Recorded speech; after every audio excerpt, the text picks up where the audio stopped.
Listen, I mean, Fedor, when you take what he's done as a whole, I mean, he's certainly one of the greatest of all time. I mean, I think you can basically say he's the greatest heavyweight of all time, and say that without much argument. You could even make the argument that he's the greatest fighter of all time. But, you know, he did have the losses a few years back, and the level of competition before he got into this tournament, I don't think it's the same as some of those guys that are a little higher up the rankings. You know, they're facing the absolute best of the best in the world.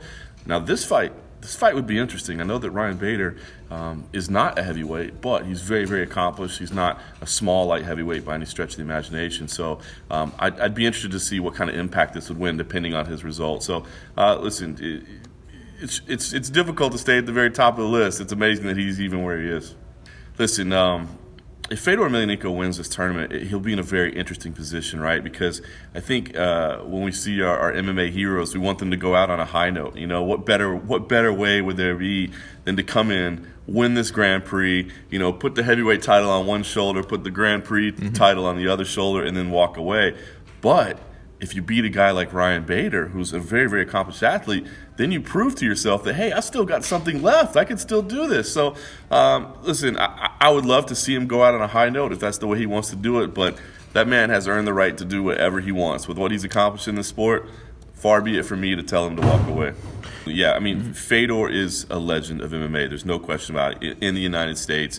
You know, I think part of it is the fact that he doesn't speak English or, you know, give English interviews. I honestly think that's part of it. It's weird. It's like you want to get to know somebody and you can't really get to know them, and so I think that adds to the mystique a little bit that we've never had a chance to just sit down and talk and lay out the conversation. I mean, sure, he's done plenty of interviews and had the translator, but I honestly think that mystique, and of course just the way he carries himself, you know, the you know, emotionless, stoic expression that he has, it adds to it, and the fact that he's a phenomenal fighter and he goes out there to finish fights. I mean, who thinks that this fight is going to the judges? I mean, is one guy going to outpoint the other? No, somebody's going to get finished in this fight, and I think that's what we love about Fedor. The open workouts were interesting, right? To see just these short explosions of power and then just kind of walk around and calm. You know, it's not you know, a 25-minute straight session of hard cardio. You know, so you know, it's always hard to judge Fedor's physical condition because he never looks like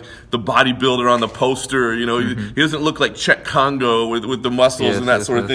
But what he does is very, very effective. So, you know, it's hard to judge just by looking, but I can tell you, you know, standing next to him at those open workouts, seeing him hit the pads, the power is definitely still there. I don't know. I mean, I don't know. I think that ship may have sailed, unfortunately. I think seeing Fedor in the UFC is just not going to happen at this point. I think we all have to accept that. But again, I mean, he'd be in a fantastic position here in Bellator, and again, to have those two belts, to have that Grand Prix title, to have the heavyweight title, I think Scott Coker could come up with some fun fights for him. If there's one thing that Scott Coker knows how to do, it's how to come up with fun, interesting fights, and I think there would be opportunities for him. Fedor right now, if he were to go to the UFC, could absolutely compete with anybody. You know, would I say that he would absolutely be the champion? I don't know, because there's some really good guys at the top of that division. But he could compete with anybody. There's no question about it. So if he wanted to, if he had that desire, he could compete there. I just don't, to be honest, I just don't think the philosophies and all the things that happen behind the scenes with the businesses, I think that's why it will never happen. Not that he doesn't belong there, not that he couldn't compete there.